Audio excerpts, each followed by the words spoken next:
Hello tout le monde, c'est Elodie Dadfal. Aujourd'hui, je vous présente une histoire un peu différente de d'habitude parce qu'on a deux personnages principaux, Lieveline et Nala. Alors Lieveline, c'est une jeune étudiante autiste qui ne se déplace jamais seule. Et oui, elle est toujours accompagnée de celle qui, je pense, est sa meilleure amie. C'est Nala, sa chienne d'assistance. On parle souvent des chiens guides ou des chiens qui accompagnent des personnes épileptiques, mais on entend beaucoup moins parler des chiens qui aident les personnes autistes au quotidien.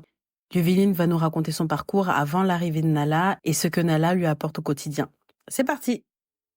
Je m'appelle Yveline, j'ai 19 ans. Je suis la bénéficiaire de Nala. C'est un chien d'assistance et elle est là pour m'accompagner parce que j'ai un trouble du spectre autistique. J'ai été diagnostiquée en CM2. Depuis que j'étais toute petite, j'étais très très timide, surtout au changement d'établissement. Mes parents, ils avaient pris ça juste pour de la timidité et au final, en CM2, le professeur les convoque. Au début, il pensait que je me fichais de lui parce que je répondais toujours totalement à côté de la plaque au niveau des réponses de français. Et quand il s'est rendu compte que je blaguais pas, il a convoqué mes parents. Du coup, on a fait un bilan par rapport à ça, qui en a amené un autre, et au final, c'est comme ça qu'est tombé le diagnostic de trouble du spectre autistique. J'ai jamais ressenti vraiment le fait d'être différente. Je pense que comme on était des enfants, ça m'avait jamais vraiment gênée. Puis je pense que j'étais vraiment totalement dans mon monde. Au collège et au lycée, ça a commencé à être vraiment dur parce que je me suis rendu compte que j'étais de plus en plus à côté de la plaque par rapport aux autres. Le fait de pas réussir à faire comme tout le monde, c'était quelque chose de très compliqué. Le fait d'avoir des difficultés à aller au lycée, les relations sociales, galérer pour prendre les transports en commun, alors que les autres, ils avaient aucun souci pour faire ça. Juste prendre la parole dans un groupe, tout ça, c'était très compliqué pour moi. C'est quelque chose que j'ai pas amélioré. Même juste le fait de voir qu'il me faut plus de temps que les autres pour, par exemple, un travail à rendre, bah ça a été très compliqué.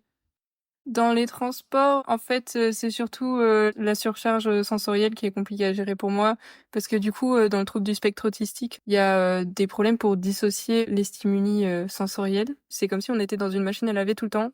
Tous les bruits, on les entend de la même manière, il n'y a aucun tri qui est fait par le cerveau, et donc ça peut devenir très très vite envahissant.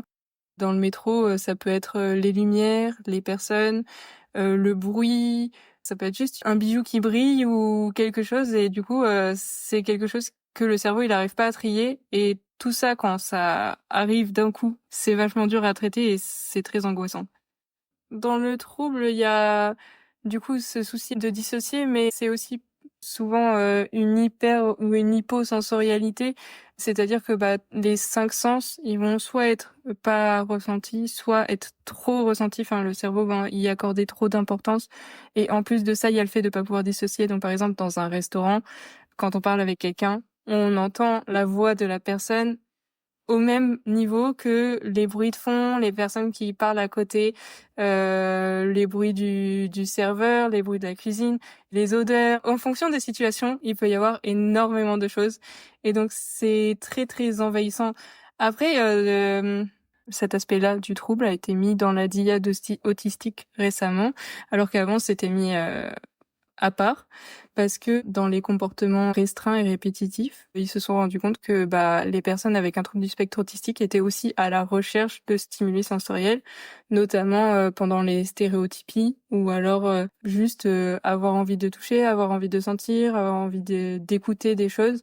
Et c'est pas que agressif, ça peut aussi juste être quelque chose qu'on cherche à aller chercher. Au moment où j'ai eu Nala, j'avais 15 ans. Moi, ça allait vraiment pas du tout, donc j'étais dans cette période où j'acceptais pas du tout le fait de pas réussir. Et puis en plus, j'arrivais pas à aller au lycée, donc du coup, j'ai plus voulu y retourner. Et le fait de pas réussir à aller au lycée alors que je savais que j'arrivais les cours, ça a été quelque chose de très compliqué pour moi à accepter, donc cette période-là était vraiment dure. Mes parents, ils étaient un peu désespérés, ils savaient pas trop quoi faire parce que je refusais les médicaments, je voulais pas sortir, je voulais pas manger, je m'étais totalement refermée, enfin je parlais presque plus, voire jamais. C'était une dépression, donc j'ai failli être internée.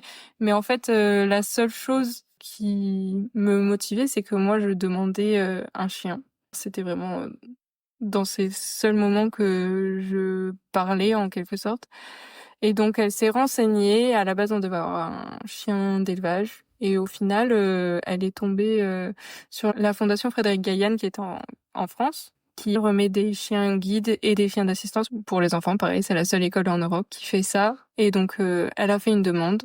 Et c'est comme ça que j'ai su que j'allais avoir le chien. Quand on m'a dit que j'allais avoir le chien, je me souviens que j'étais vraiment super contente. Et d'un autre côté, je me souviens avoir été très très très déçue parce que ce serait dans 6 mois la remise. Mais en fait, c'est vraiment très très court comme délai pour avoir un chien d'assistance parce que normalement, il faut plutôt compter 2-3 ans. Il y a énormément de demandes et les associations, elles sont un peu saturées par rapport à ça. Une après-midi, ils nous ont fait essayer des chiens en quelque sorte. Donc on avait une petite pochette de croquettes et ils nous ont dit tiens, je te présente un tel et on devait faire un petit tour avec lui et il y a les éducateurs qui regardaient parce qu'ils connaissent très bien leur chien, comment le chien réagissait et comment le bénéficiaire était. Moi j'ai essayé 3 chiens, j'ai essayé Nickel qui était un gros mâle de 40 kilos. Ça s'était plutôt bien passé. J'avais pensé bien faire en disant que je préférais Nickel, mais au final, ils m'ont passé Nala, donc ils connaissent vraiment bien leur chien, parce que ils savaient que ça marcherait pas avec Nickel. Et donc du coup, avec Nala, ça a bien se matché. Au début, quand j'ai eu Nala, ça a été hyper dur, parce que du coup, moi, j'étais en dépression. Je suis passée de sortir une fois par semaine, 5 minutes, à une période où du coup j'avais le chien et il fallait que je le sorte plusieurs fois par jour et plus que 20 minutes. Donc du coup ça a été très compliqué. J'ai été vachement soutenue par ma famille à ce moment-là, qui ont pris beaucoup le relais au début, mais très vite il y a eu des bienfaits d'avoir Nala. Mais du coup avec Nala, j'avais vraiment l'étiquette du chien à côté de moi avec marqué chien d'assistance. Tout le monde savait que j'avais un truc. Et il fallait que j'arrive à expliquer qu'est-ce que j'avais, pourquoi Nala était là. Et donc, j'ai, entre guillemets, été forcée d'accepter mon handicap. Et au final, je pense que c'est beaucoup mieux parce que je pense que c'est pas possible de cacher toute sa vie, le handicap. Si je dois expliquer, je dirais qu'elle a un énorme rôle sur la gestion des émotions et du stress. Ça, tous les maîtres de chiens peuvent le dire. Mais comme c'est un chien qui a été formé, c'est vraiment fois 1000. Bah, du coup, elle m'a aidé à accepter mon handicap, à prendre confiance en moi, du coup.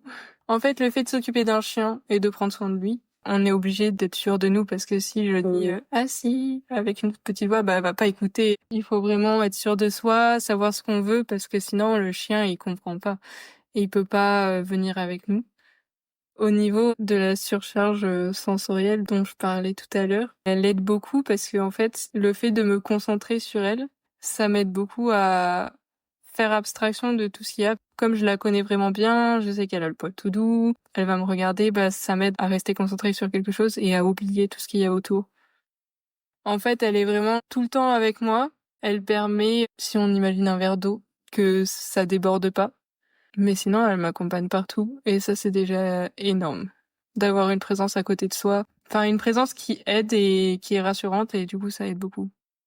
Le mot travail, on l'utilise pour faire comprendre aux gens ce que font ces chiens, mais en soi, moi, j'imagine pas que Nala, elle travaille. J'ai juste l'impression qu'elle vit sa meilleure vie parce qu'elle est tout le temps avec son maître et qu'elle est trop contente. Et à la maison, au niveau de la relation avec la famille, ma référente de la fondation a été très très claire avec ma famille, elle a dit c'est le chien de Lieveline et là pour l'accompagner elle. Ça s'est très bien fait en fait. Moi je pensais que ce serait un peu bizarre comme manière de fonctionner, mais en fait le lien est tellement fort entre nous deux puisqu'on est tout le temps ensemble que en fait elle a vraiment compris que c'était moi la référente, mais elle arrive quand même à être un bon chien de famille et puis chacun a sa petite relation différente avec elle. Par exemple j'ai mon petit frère de 7 ans, c'est sa psy. Il vient se coucher à côté d'elle en lui trifouillant les oreilles et puis il lui raconte tout ce qu'il a eu dans la journée. Lui, il est là, il est super content de lui raconter tous ses problèmes. Je sais que c'est quelque chose de compliqué à accepter, que direct ça part dans des discours de maltraitance, de on exploite l'animal, mais en fait il faut pas caresser ces chiens et pas les appeler parce que en fait l'explication donnée par les associations c'est que ça les distrait de leur travail. Moi j'aime bien pousser un peu plus l'explication, c'est qu'en fait le chien il est vraiment là pour nous accompagner nous et souvent il est là pour nous aider sur quelque chose qu'on n'a pas puisqu'on a un handicap. Et donc maintenant pour moi Nala c'est vraiment une partie de moi et quand on caresse le chien ou alors même juste quand moi je me balade sans elle, j'ai l'impression qu'il manque quelque chose et donc quand on caresse le chien, c'est vraiment une intrusion en fait dans le lien, c'est comme si on me touchait moi, enfin c'est très très bizarre comme sensation et du coup, c'est vraiment important de pas venir se mettre au milieu du lien parce que le chien il est vraiment là pour nous aider et quelque chose d'hyper intrusif en fait. Si vous vous sentez concerné par le sujet de l'autisme, que vous soyez un professionnel ou non, n'hésitez pas à nous contacter en DM sur notre compte Instagram ou via l'onglet Contact de notre site internet pour vous exprimer sur le sujet et contribuer à éveiller les esprits. Quant à moi, je vous dis à dans un mois. À très vite.